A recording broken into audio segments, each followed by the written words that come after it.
그리스 유산에서 사랑하는 새순 가족 여러분, 출판사에서 편집 일을 하는 선배에게 그런 말을 들은 적이 있습니다. 컴퓨터로 글을 쓰는 것하고 그리고 손으로 글씨를 쓰는 것은 완전히 다르다, 이런 이야기를 들었습니다. 핸드폰으로 문자를 보내는 것은 또 다르겠지요. 컴퓨터로 쓴 원고들을 받으면 아주 매끈하다 이야기합니다. 컴퓨터는 수정이 언제든지 가능하지 않습니까? 앞뒤를 살펴보면서 이렇게 얼마든지 수정이 가능하죠. 하지만 손으로 쓴 원고들을 받을 때면 이건 다르다 이야기를 했습니다. 손으로 원고를 쓰려면 그 모든 이야기를, 그 하고 싶은 것들을 다 머릿속에 다 담고 있어야 되는 것이죠. 또 생각하다가 그것을 하나씩 이렇게 순차적으로 풀어냅니다. 그래도 수정하고 싶은 곳이 나오죠. 그래도 또 고치고 싶은 곳이 나옵니다. 그래서 손으로 받은 원고들을 받을 때는 거기는 가득 고쳐 쓰고 고쳐 쓴 흔적들이 가득히 담겨 있다 하는 이야기를 들은 적이 있습니다. 오늘 우리가 살피는 말씀은 바울이 빌립보 교회를 향해 쓴 편지입니다. 당시에 파피루스나 양피지 같은 데 글을 썼을 텐데요. 이게 아주 가격이 비싸기 때문에 틀리면 안 됩니다. 그렇죠? 틀리면은 이게 수정이 잘 되는 게 아니라 칼로 긁어내야 되는데 이거 잘못하면은 한 장을 다 날리는 것입니다. 그래서 보통은 옆에서 이제 부르면 훈련을 받은 전문적인 필경사들이 그 글을 받아 적곤 했었습니다. 그러니까 정말로 주의 깊게, 정말로 고민하고 또 생각하고 또 생각해서 편지를 쓰는 것이죠. 오늘 편지 같은 경우에는 어쩌면은 디모데가 옆에서 받아 적고 있었을지 모르겠는데요. 펜을 든 디모데 옆에서 서성거리면서 이렇게 고민하면서 편지를 불러주고 있는 바울의 모습을 상상하시면 될 것 같습니다. 이제 바울은 그 편지에서 마지막으로 하고 싶은 이야기를 이제 낭독하기 시작합니다. 끝으로 나의 형제들아, 주 안에서 기뻐하라. 근데 거기까지 말하고 나서 바울은 문득 떠오른 생각에 말을 멈춥니다. 이대로 편지를 마치기에는 꼭 해야만 할 이야기가 있다는 것 발견하게 된 것입니다.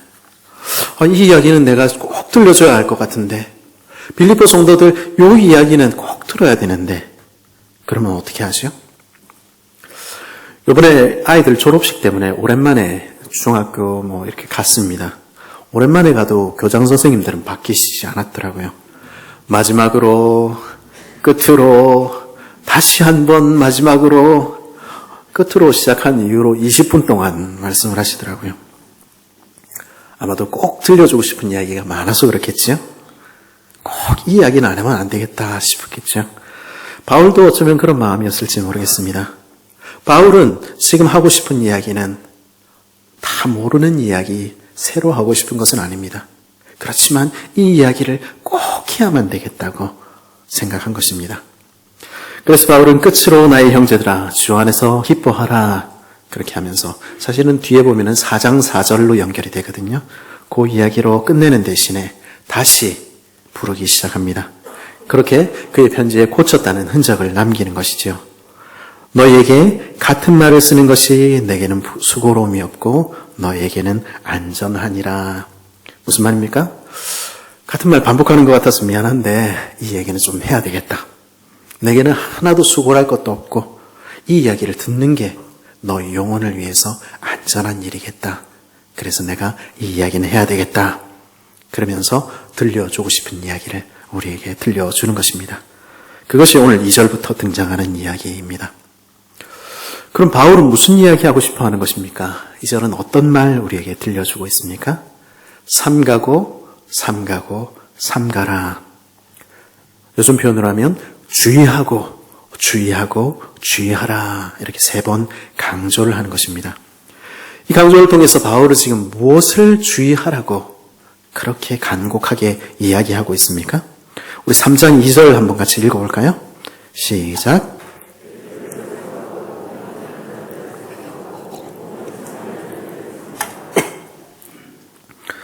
개들과 행악하는 자들과 몸을 상해하는 것. 당시에 유대인들은 자기들끼리 있을 때는 이방인들을 개들이라고 불렀습니다. 자기들도 뭘 알고 있었겠죠. 그래서 우리 수로보니게 여인 같은 경우 우리 주님을 만났을 때 상 아래 있는 개들도 아이들이 먹는 부스러기를 먹지 않습니까? 이 개 같은 우리를 불쌍히 여겨 주옵소서 그렇게 이야기하는 것 우리 보게 됩니다. 유대인들은요 그렇게 이방인들을 개라 부르며 경멸했고요. 그 사람들로부터 우리는 분리되어야 한다고 그렇게 믿었습니다. 그리고 당시 유대인들은요 이방인들이 사는 삶을 향해서 행악하는 삶이라고 생각했습니다. 그 사람들은 율법을 모르잖아요. 율법을 따르지 않잖아요. 자기 욕망대로 그렇게 그릇되이 행하지 않습니까? 그리고 갈멜선 이야기에서 보듯이 바알과 아세라 선지자들, 이방신을 섬기는 자들은 자신의 소원을 듣도록 하기 위해서 때로는 몸에 자해를 하곤 했습니다.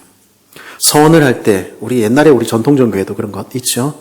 우리 정성을 바쳐야 된다며 우리 아버지 낫게 해주십시오 이러고 손가락 자르고 뭐 이런 이야기 하지 않습니까? 그런 일들 거기에도 있었을지 모르겠습니다. 그러니 그런 이방인들에게서 자신을 분리하는 일, 그것을 유대인들이 해야 하는 일, 꼭 해야 하는 일이라고 생각했습니다. 지금 바울 그것 이야기하고 있는 것일까요? 그런 맥락에서 이방인들을 삼가라고, 이방인처럼 살지 말라고 이야기하고 있는 것일까요? 근데 곰곰이 살펴보면 바울이 그런 이야기하고 있지 않다는 것 쉽게 발견할 수 있게 됩니다. 왜냐하면 3절에서 지금 바울은 말하듯이 바울은 지금 누구를 향해서 편지를 쓰고 있습니까?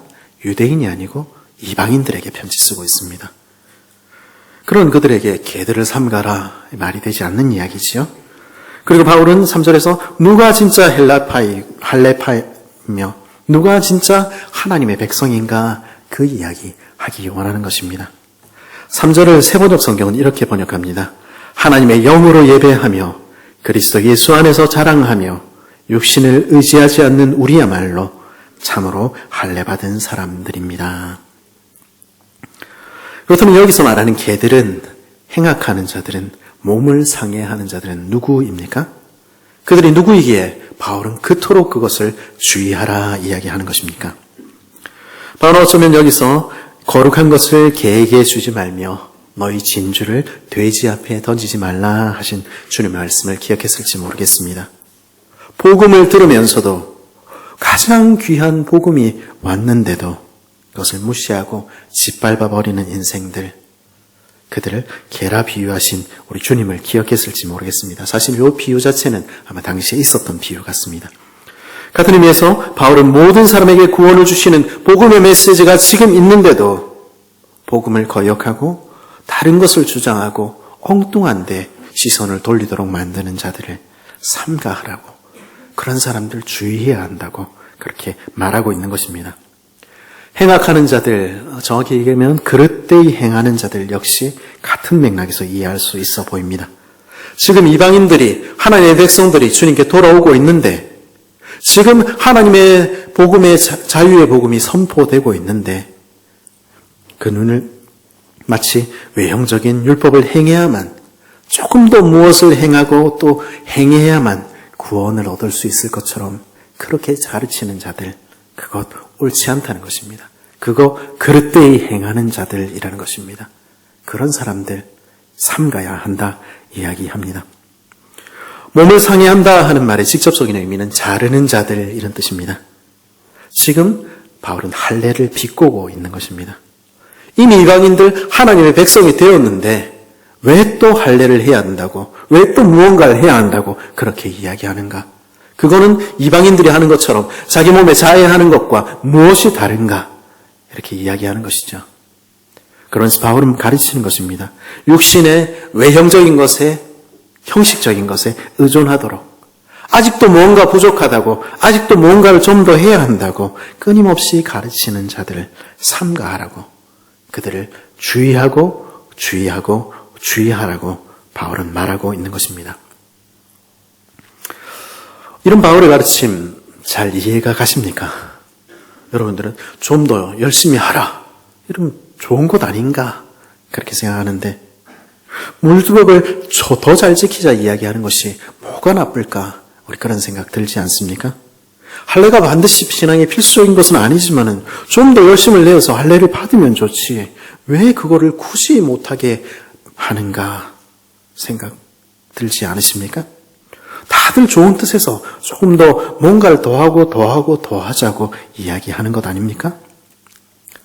어떤 면에서 보면 그렇게 좀 더 하자고 가르치는 사람들은 겉으로 보기에 가장 경건해 보였을지 모르겠습니다. 근데 바울은 그거 아니야 이렇게 이야기하는 것입니다. 그런 사람들 제발 좀 주의하라 이야기합니다. 왜 그렇습니까? 그것은 그리스도의 복음 그것만으로 충분하다는 사실을 잊게 만들기 때문입니다. 열심히 일하다 보면, 열심히 무언가를 하다 보면, 열심히 행사하다 보면 정말로 복음이 무엇인지, 하나님이 누구신지 잊어버리게 되게 만들 수도 있기 때문입니다. 그렇게 좀 더 그 일에 몰두하는 동안 정말로 우리가 자랑해야 할 것이 무엇인지, 정말로 우리가 가진 것이 무엇인지 잊어버리게 되기 때문입니다. 참된 믿음의 가장 큰 적은 무엇입니까? 참된 신앙의 가장 큰 적은 무엇입니까? 교회 밖에 있는 사람들의 핍박입니까? 불신자들, 무신론자들입니까? 아니면 이슬람 세력입니까? 그들도 물론 교회를 핍박하는 세력입니다. 그러나 지금 바울이 말하는 가장 큰 교회의 대적은, 참된 신앙의 가장 큰 적은 하나님을 제대로 믿고 경험하는 이 복된 삶 대신에 외형적인 것에 치중하도록 만드는 신앙, 유사신앙, 아직도 무엇이 부족하다고, 조금 더 무엇을 해야 한다고 그렇게 가르치는 그들을 주의해야 한다고 가르치는 것입니다. 한때 우리나라도 짝퉁 공화국이라 불리던 때가 있습니다. 지금은 이제 중국의 타이틀이 넘어갔는데요. 예전에는 당시 동대문 같은 데 가면은 구석구석 짝퉁들을 팔곤 했었습니다. 그 뒤에 저도 홍콩에 갔을 때 뒤에 골목에서 짝퉁 시계를 하나 샀습니다. 깜쪽 같은 짝퉁 브랜드 시계가 10,000원 한다길래 제가 눈이 뒤집혀가지고 샀습니다. 1월 때까지 참 잘 차고 다녔는데 그래도 제가 정직하게 얘기는 했습니다. 그거 진짜가? 그러면 아니 짝퉁이다. 이거 그래도 진짜 같지? 뭐 이러면서 심심한 사과의 말씀을 드립니다. 나이키 대신에 나이스, 아디다스 대신에 삼디다스 뭐 이렇게 티나는 짝퉁들도 있었습니다만은 정말 겉으로 봐서는 전혀 티가 안 나는 깜짝 같은 짝퉁들도 있었습니다. 동대문에 가니까 파는 아저씨들이 이렇게 막 썰을 풀더라고요. 나이키 같은 브랜드는 자체 공장이 아예 없어요.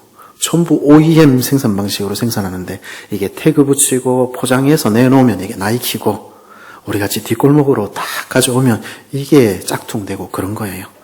물건은 다 거기서 거깁니다. 진짜라고 별게 있는 줄 압니까? 그런 거 없어요. 다 똑같습니다. 이게 진짜입니다.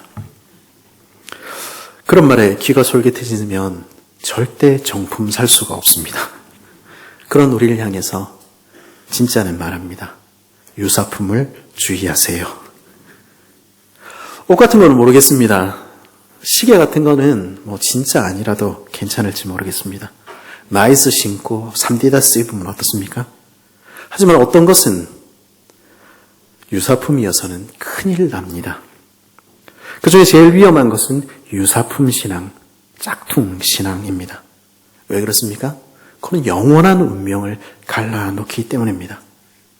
참된 신앙과 형식적인 신앙은 겉으로 보기에는 유사해 보입니다.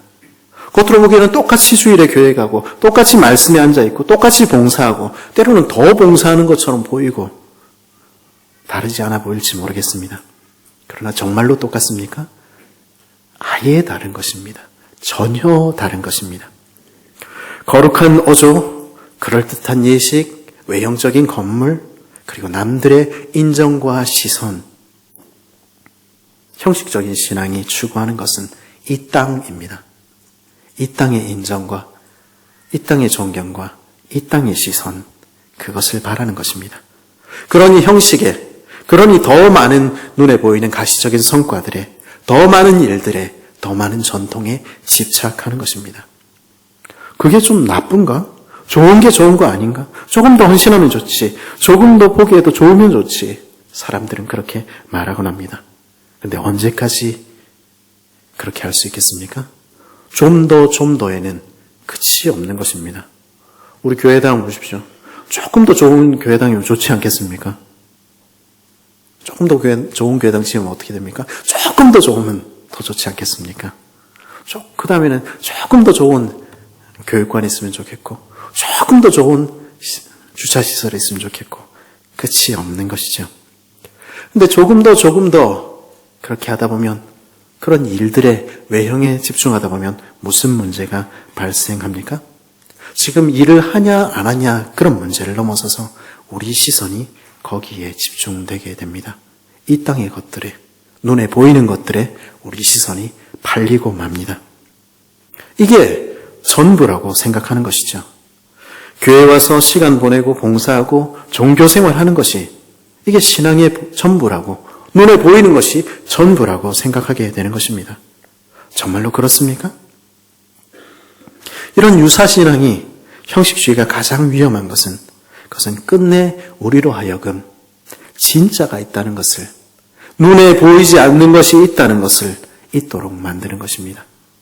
영원한 것이 있다는 것을 보지 못하도록 만드는 것입니다. 참되고 사신 하나님을, 그분이 주시는 참된 기쁨과 행복을 내 삶에서 경험하지 못하도록 만들기 때문입니다. 그래서 신앙생활을 수십 년 했는데도 한 번도 교회 오는 것이 즐겁지 않을 수도 있는 것입니다. 항상 배우나 끝내 진리에 이르지 못하느니라. 이것이 가짜 신앙에 대한 경고입니다. 그러기에 바울은 그 사랑하는 성도들을 향하여 마지막으로 이렇게 이야기하다 말고 지금 멈춰 설 수밖에 없었던 것입니다. 제발 주의해라. 제발 주의해라. 진짜가 있다. 이렇게 이야기하지 않을 수 없던 것입니다. 가짜가 가짜로 밝혀지는 것은 진짜가 드러날 때입니다. 바울은 그래서 그 빌립보 성도들을 향해서 참된 신앙이 무엇인지, 참된 하나님의 백성이 누구인지 밝히는 것입니다. 참된 하나님의 백성은 누구입니까? 3절을 세번역 성경은 이렇게 번역합니다. 하나님의 영으로 예배하며 그리스도 예수 안에서 자랑하며 육신을 의지하지 않는 우리들이야말로 참으로 할례받은 사람들입니다. 하나님의 영으로 예배하는 사람들, 여기서 봉사하며 이렇게 되어 있지만 이거는 서비스를 갖다가 봉사라고 번역한 실수인 것 같습니다. 예배하며 이런 뜻이죠. 바울은 지금 참된 하나님의 백성은 성령으로 예배하는 사람들 아니냐, 그렇게 소리치는 것입니다. 이 말씀은 요한복음 4장에서 우리 주님 하신 말씀을 반복하고 있는 것이겠지요. 아버지께 예배하는, 참되게 예배하는 자들은 영과 진리로 예배할 때가 오나니 곧 이때라. 아버지께서는 자기에게 이렇게 예배하는 자들을 찾으시느니라. 하나님은 영이시니 예배하는 자가 영과 진리로 예배할지니라. 어떤 산에서 예배해야 되는지, 어떤 처소에서 예배해야 되는지 그것 묻고 있는 사람들에게, 어떤 형식을 따르고 어떤 절차를 갖추고 어떤 옷을 입어야 제대로 예배하는 것입니까? 그렇게 묻고 있는 사람들에게 예수님께서는 말씀하시는 것입니다. 성령 안에서 예배하고 있니? 진리 안에서 예배하고 있니? 그러면 족하지 않니? 말씀하는 것입니다. 눈에 보이는 어떤 것들이 아니라 성령이 들려주시는 바에 따라서 복음의 진리 앞에 귀 기울이며 눈에 보이지 않는 참되시고 사신 하나님 앞에 나아가 엎드리는 것, 그것이면 족하지 않니? 말씀하시는 것입니다. 오늘 우리는, 이 자리에 나와 있는 우리는 지금 성령으로 예배하고 있습니까? 진리로 예배하고 있습니까? 성령의 도우심으로 주님 앞에 나온 사람들은 우리가 본 뒤 하나님을 예배할 수 없는 인생들이라는 것을 잘 압니다. 하나님 앞에 나아갈 수 없는 죄인이라고 고백할 수밖에 없는 것이죠. 그 하나님의 그 한없는 은혜 때문에, 그 그리스도의 그 보혈의 은혜 때문에 지금 우리는 그분의 부르심을 받아 성령의 도우심을 받아 이 자리에 나왔습니다. 예배자리에 나올 때마다 그렇게 고백하지 않을 수 없는 것이죠. 그 사실을 기억하는 사람은 외적인 형식에 집착하고 다른 사람들을 쳐다볼 수 없는 것입니다. 다만 내 영혼이 지금 주님을 만나고 있는지 거기에 관심을 기울이는 것입니다. 우리가 처음 세례를 받고 신앙생활을 시작하던 그때뿐 아니라 하나님을 알지 못했던 그때뿐 아니라 오늘도 예수 그리스도에게 외에는 내게는 아무 소망이 없다는 것을 고백하며 지금도 성령의 도우심을 간구하며 그렇게 나아오게 되는 것입니다. 내가 신앙에 연연하니 얼마가 되었든지, 내가 어떤 직분을 가졌든지, 내가 어떤 교육을 받았든지 관계없이 누구나 오늘 선포되는 복음의 메시지를 나에게 주시는 하나님 말씀으로 듣고 받아들이며 겸손히 무릎 꿇는 것입니다. 이 자리에 말씀을 전하는 저도 그리고 여러분도 그렇게 해야 하는 것입니다. 제가 전에도 한번 말씀을 드린 적이 있는 것 같은데요. 제가 중학생 때 있었던 그 신년 집회인지 말씀 집회의 장면을 저는 아직도 기억하고 있습니다. 지금은 대구 동부교회에서 사역하시면서 한국에서 제일 강해 설교 잘하시는 목사님으로 유명한 김서택 선교사님, 당시에는 전도사 2학년이었었는데요. 그런데 그분을 우리 교회 말씀잔치의 강사로 초청한 것입니다. 당시에도 설교 박사로 유명했던 담임 목사님께서 그 말씀 설교 실습하는 그거 수업을 위해서 신학교에 가셨다가 그분의 설교를 듣고는 그분 말씀을 듣고는 이분 말씀 앞에 말씀을 들어야 되겠다. 그래서 전도사님을 앞에 세운 것입니다. 그리고 제일 앞자리에 앉으셨습니다. 그리고 노트를 꺼내서 열심히 그 몇 시간 동안 한 번도 빠짐없이 그렇게 필기하는 모습, 제게는 생생히 남아 있습니다. 전도사와 박 목사님 아닙니까? 그리고 학생과 그리고 교수 아닙니까? 근데 왜 그렇게 제일 앞자리에 앉아서 잠시라도 놓칠까 그렇게 말씀을 받아 적습니까? 그 이유는 단 하나, 그 예배의 자리에서 말씀하시는 분이 누구신지 알기 때문입니다. 하나님께서 내게 말씀하신다 믿기 때문입니다. 그렇게 말씀을 들어야 하는 것입니다. 그렇게 성령 안에서 진리로 예배해야 하는 것입니다. 그렇게 하는 사람들이 하나님의 백성인 것이죠. 우리는 오늘 예배 자리에 성령의 도우심을 간구하며 겸손히 무릎 꿇고 있습니까? 아니면 팔짱 끼고 앉아 있습니까? 관리자와 비평자처럼 그렇게 일들만 생각하고 다른 사람들을 쳐다보느라고 내 영혼의 문제에 관심을 갖지 못하고 있지는 않습니까? 그것은 우리를 죽이는 일입니다. 제가 만일 그렇게 하고 있다면 제가 죽는 일인 것입니다. 우리 모든 말씀을 겸손히 들어야 합니다. 그렇게 성령으로 예배해야 하는 것입니다. 그렇게 예배하는 이들은 형식적이고 외형적인 것들에 일들의 사역들에 목을 매지 않습니다. 왜냐하면 그것들을 의지할 만한 것이 도무지 없다는 것 알기 때문입니다. 자신의 육신을 자랑하지도 않습니다. 내가 할례를 받았네, 내가 유대인입네, 이런 말 할 이유가 없는 것입니다. 그런데 참 답답한 것이 예나 지금이나 세상에는 아닌 사람들이 나서서 자신의 출신을, 자신의 신분을, 자신의 육체를 자랑하곤 합니다. 강단에서 말씀을 전하기에도 바쁜 그 자리에서 하나님의 백성들이 모여서 함께 하나님의 말씀을 나누는 그 자리에서 자신이 가진 스펙을 자랑하며 그것으로 자신의 권위를 실으려 하는 사람들이 그때도 지금도 있는 것입니다. 그것은 비극이지요. 그것 자꾸 듣다 보면, 그런 이야기 우리 모임에서 자꾸 나누다 보면 우리는 유사품에 신경을 빼앗기고 마는 것입니다. 진짜가 아닌 그것들에 우리 목숨을 매게 되는 것이죠. 그것이 오늘날에도 심심찮게 일어나고 당시 빌립보에도 일어난 일이었습니다. 그래서 바울은 하나님의 영으로 예배하라 하는 권면과 함께 육신을 의지하지 말라 이야기한 후에 자신의 삶을 들어서 설명합니다. 가장 가치 있는 게 뭐겠느냐 이야기하는 것이죠. 육체를 신뢰하지 않는 우리가 곧 할례파라. 그러나 나도 육체를 신뢰할 만하며 만일 누구든지 다른 이가 육체를 신뢰할 것이 있는 줄로 생각하면 나는 더욱 그리하리니. 언뜻 봐서는 바울이 자기 자랑하는 것 같지요. 나만한 사람이 어딨냐 이렇게 이야기하는 것 같습니다. 그런 것입니까? 아니요. 바울은 지금 내키지 않습니다.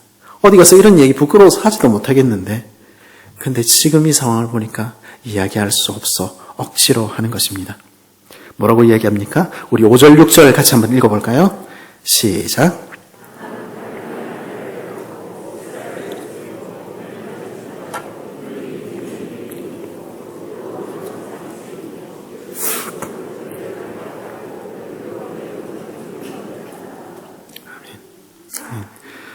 물론 우리가 아는 것처럼 바울에게는 또 다른 스펙들도 있습니다. 예를 들며 태어나면서부터 로마 시민이다. 이거 굉장한 것입니다.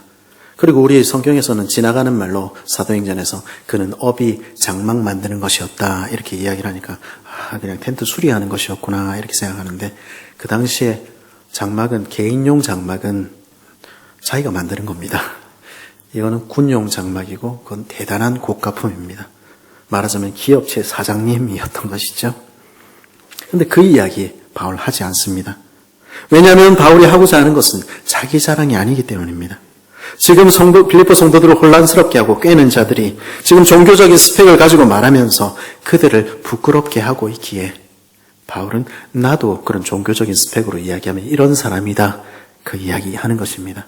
근데 그게 얼마나 허망한 것인지 아니 들려주는 것입니다. 우리는 성경을 책으로 배워서 알고 있습니다. 그래서 유대인이라면 태어나면 다 8일 만에 할례를 받았을 것이라고 생각합니다.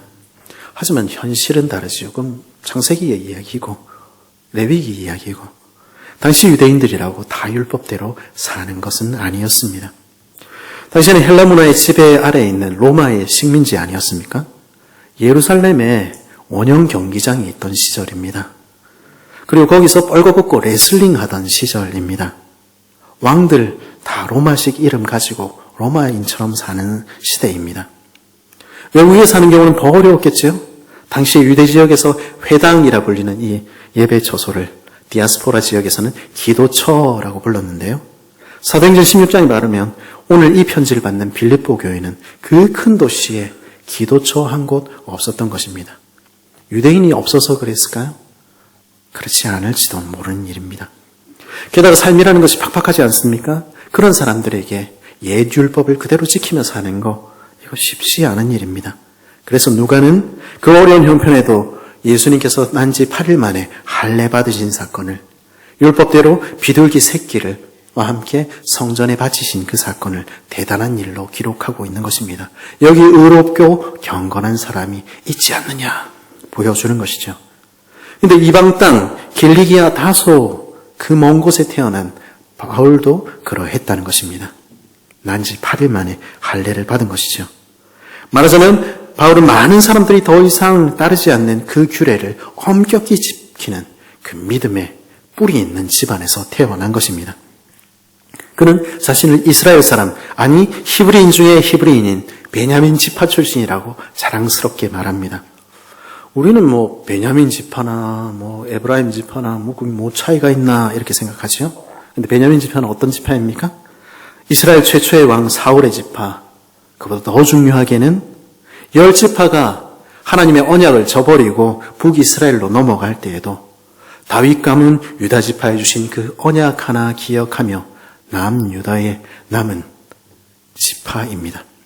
그리고 더 중요하게는요, 페르시아 당시에 모든 이들이 하나님을 저버리는 그 순간에 유대민족의 정체성을 지켜야 한다고 주장하며 그 백성을 하나님께로 돌아오게 했던 모르드게와 왕후 에스더가 바로 이 베냐민 집안 출신인 것입니다. 그런 의미에서 그는 혈통적으로 볼 때 유대인 중에 유대인이었습니다. 그뿐입니까? 바울은 가장 엄격하게 율법을 지키는 바리새 종파에 자신을 드렸습니다. 바울은 자신의 육신을 자랑하는 어떤 사람 내놔도 나 거기에 꿀릴 것 없다. 그렇게 자랑할 수 있는 그런 종교적인 스펙을 가진 사람이었습니다. 게다가 그는 거기서 머문 것이 아니라 더 열심을 내고 열심을 내었습니다. 무언가를 좀 더 그는 어쩌면 개인적인 삶 자체가 없을 만큼 그렇게 살았던 사람입니다. 그런데 그 열심으로 바울은 자신 무엇했다고 이야기합니까? 그 열심으로 나는 하나님의 교회를 핍박했다. 그렇게 이야기하는 것입니다. 율법의 의로는 흠이 없는 자라 여기며 그렇게 살아왔다. 나는 진짜가 무엇인지 몰랐기에 나는 가짜만 붙들고 그것이 전부인 줄 알고 그렇게 살아왔다 고백하는 것입니다. 그리고 바울은 그 삶을 나는 버렸다 이야기하는 것입니다. 무조건 달리던 그 삶을 버렸다 이야기하는 것입니다. 바울은 지난 삶을 해라고 이야기합니다. 3장 7절 8절 뭐라고 얘기합니까? 그러나 무엇이든지 내게 유익하던 것을 내가 그리스도를 위하여 다 해로 여길 뿐더러 또한 모든 것을 해로 여기면 내 주 그리스도 예수를 아는 지식이 가장 고상하기 때문이라. 여기서 해라는 말은 유익이라는 말은 이익이다 그리고 손해다 하는 그런 경제적인 용어입니다. 바울은 지금 이전까지 내가 쌓아왔던 모든 것이 사실은 손해만 더하는 일이었다는 것을, 사실은 파산한 인생이었다는 것을 고백하는 것입니다. 나의 지난 삶, 나의 현재의 삶, 나의 스펙, 그 무엇을 다 올려보아도 그것은 손해요, 그것은 파산이더라 하는 것입니다. 내 삶 전체를 저울에 올려놓고 보니까 그것은 바람에 날리는 겨와 같이 가볍고 다만 손해로 쭉 내려가더라 하는 것이죠. 바울은 심지어 8장 마지막에서 무엇이라 얘기합니까? 내가 그를 위하여 모든 것을 잃어버리고 배설물로 여김은, 점잖게 배설물이라고 얘기하고 있지만 바울은 뭐라고 얘기합니까? 내 인생 똥이었다 이렇게 이야기하는 것입니다. 내가 가진 모든 것은 똥이었다 그렇게 말하는 것입니다. 무엇에 비하면요? 지금 내가 발견한 진짜에 비하면, 지금 내가 발견한 그 보물에 비하면 이 모든 것은 다 똥이었다 이야기하는 것입니다. 그래서 바울은 그 모든 것을 버립니다. 하나 남김없이 모두 버립니다. 그러나 바울은 소리치는 것입니다. 나는 모든 것을 버렸지만, 모든 것을 잃었지만, 그러나 나는 진짜 장사 잘했다. 진짜 남는 장사했다. 이렇게 소리치는 것입니다. 바울이 이렇게 이야기하는 이유가 무엇입니까? 모든 것을 버리고도 나는 남는 장사했다고, 진짜 잘 살았다고 소리치는 이유가 무엇입니까? 그는 그를 통해서 그리스도를 알기를 원하고, 그리스도를 소유하기를 원하고, 그리스도 안에서 발견되기를 원했기 때문입니다. 내 주 그리스도 예수를 아는 지식이 가장 고상하기 때문이라 그리스도를 얻고 그 안에서 발견되려 함이니. 바울은 예수님을 만났습니다. 그리고 그 그리스도로 인하여 그리스도를 중심으로 새롭게 그 인생을 발견하게 되었습니다. 그러자 그에게 가치 있는 것이 무엇인지 제대로 보니까 완전히 다르다 하는 것입니다. 나의 주 그리스도 예수, 그분을 아는 것의 가치가 얼마나 비교할 수 없이 놀라운지, 주 안에 내가 주 안에 있는 이 삶이 얼마나 복된 것인지, 그것에 비하면, 이 하나님을 만나서 이 예배하는 이 영광에 비하면 다른 것들은 아무것도 아니더라 하는 것입니다. 다른 어떤 것을 갖다가 여기다 대, 그는 그렇게 생각한 것입니다. 하나님의 백성들은요, 그 예수님을 만난 사람들입니다. 그 예수님께서 내 이름 불러주신 것을 경험한 사람들입니다. 하나님께서 나를 위해서 어떤 일을 행하셨는지 정말 마음으로부터 알게 되고, 그분이 참으로 자신을 우리에게 주셨다는 것을 믿게 되고, 그래서 나도 주님을 사랑하게 되고, 그리고 주 안에 내가 영원히 거하는 것이 나의 가장 큰 소원이 된 사람들입니다. 그보다 더 귀한 것, 그보다 더 중요한 것, 그보다 더 나은 것, 뭘 갖다 대? 그렇게 고백하게 된 사람들입니다. 여러분은 그런 경험을 가지고 있습니까? 예수님을 만나셨습니까? 내 인생 전부가 완전히 뒤집히는 그러한 경험을 가지고 계십니까? 이전에 사랑하던 것, 이전에 좋았던 것, 이제는 값없다. 여러분들은 그렇게 고백하고 있는 사람들입니까? 주가 내 안에, 내가 주 안에, 그것이면 만족합니다. 그렇게 고백하고 있습니까? 우리 모두가 그 하나님을 참으로 만나게 되기를, 하나님께서 참으로 여러분의 이름을 불러주시기를 간절히 바랍니다. 그럴 때 여러분들은 정말로 무엇과도 비교할 수 없는 것이 무엇인지 발견하게 될 것입니다. 그 안에서 발견되려 함이니 내가 가진 의는 율법에서 난 것이 아니요 오직 그리스도를 믿음으로 말미암은 것이니 곧 믿음으로 하나님께 난 의라. 바울이 모든 것을 버린 이유는 그리스도 안에서 의롭게 되기를 원했기 때문입니다. 율법으로 말미암는 그 의가 아니라 내가 힘써 애써 얻는 그 일을 통해서 나 자신을 만족하는 그 율법의 의가 아니라 다만 믿음으로 말미암는 하나님의 의를 그는 얻기 원한 것입니다. 바울이 이전에 가졌던 것은 단지 자랑할 만한 육체의 스펙이 아니었지요. 그가 고백하듯이 그는 율법의 의로도 흠이 없는 사람이었습니다. 그는 열심히 살았고 발버둥 치며 그렇게 살았습니다. 그런데 그 삶이 그를 하나님 앞으로 이끌지는 못했다는 것입니다. 그가 온 세상을 구원하기 위한 하나님의 뜻을 발견하도록 하지 못했고 오신 예수님 그분을 받아들이도록 만들지도 못했다는 것입니다. 영원하지 않은 유사신앙에 매여서 열심히 하면 할수록 진짜를 발견하지 못하고 진짜를 저버리고 교회를 핍박하도록 만들었다는 것입니다. 로마서 7장은 그런 외형적인 율법의 의 아래서 고통하는 인생의 모습을 그려주지 않습니까? 오호라 나는 곤고한 사람이로다. 누가 나를 이 사망에 저에서 건져내랴. 그렇게 고백하는 것입니다. 열심히 하면 하는데 내 안에는 기쁨이 없고 내 안에는 만족이 없고. 근데 왜 다시 그것을 주장하며 그 아래로 들어가서 무엇을 해야 한다고 그 가르침에 속느냐 하는 것입니다. 그리스도 안에 나타난 하나님의 의는 예수님을 믿기만 하면 우리에게 주시는 그 하나님의 의는 우리를 자유롭게 만들며 우리를 기쁨에 가득 차 찬송하도록 만듭니다. 여러분은 무엇을 하지 않아도 여러분은 자유로운 사람들입니다. 여러분이 무엇을 하지 않아도 여러분은 하나님을 사랑하십니다. 그리고 여러분이 어떤 모습이든 간에 주님은 여러분을 귀히 여기십니다. 그리고 우리는 장차 그 부활에 동참할 것입니다. 우리는 이 사실을 알고 있습니까? 그리스도 예수를 믿는 삶을 단지 의무와 규율들로 가득한 종교생활로 그런 거짓된 신앙으로 바꾸지 말았으면 좋겠습니다. 그리스도 안에서 하나님의 의롭다 하심을 맛보며 부활을 소망하며 기뻐 노래하는 삶이 하나님 우리에게 주시는 길을 원하는 삶입니다. 이 사실을 아는 사람들은 어떻게 합니까? 바울은 어떻게 했습니까? 아무것도 아닌 것들, 껍데기, 그거 추구하지 않는 것입니다. 마태복음 7장은 우리에게 크고 값진 진주를 얻기 위하여 그의 모든 소유를 판 장사꾼 이야기를 우리에게 들려주지요. 바울은 그 장사꾼이 나였다 고백하는 것입니다. 내가 자랑하던 모든 것들, 내가 가졌다고 하는 모든 것들, 그거 다 버렸다. 왜냐하면 무엇과도 비교할 수 없는 영원한 보물을 얻기 위해 그 모든 것들을 팔고도 기뻐하는 것입니다.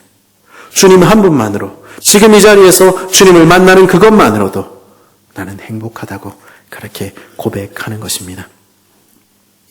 그리스도의 안에 사랑하는 새순 가족 여러분, 우리는 정말로 영원한 것, 무엇과도 비교할 수 없는 주님을 가진 사람들입니까?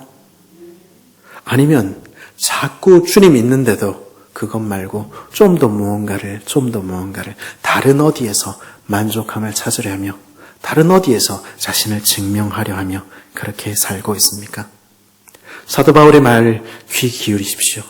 우리 주님께서 우리에게 오늘 하시는 말씀에 귀 기울일 수 있기를 바랍니다. 유사품에 속지 말고 주의해야 하는 것입니다. 종교적인 생활을 하는 것으로 착각하지 말고 지금 내가 성령 안에서 하나님을 예배하고 있는지, 내 영혼이 지금 하나님을 만나고 있는지 그거 돌아볼 수 있는 우리 되기를 간절히 바랍니다. 주님 만나기를 우리 아이들만 사모해야 하는 것 아니라 우리 모두가 제가 사모해야 하는 것입니다. 다른 것으로 자신을 드러내며 증명하려 드는 대신에 그리스도를 알고 그리스도를 소유하며 그리스도 안에서 발견되기를 사모하는 우리 되기를 간절히 바랍니다. 그래서 지금 이 땅의 사금파리가 아니라 이 땅의 유사한 짝퉁들이 아니라 비교할 수 없는 영원하신 주님, 그 진짜를 소유하게 되는 복된 저 여러분 되시기를 간절히 바랍니다.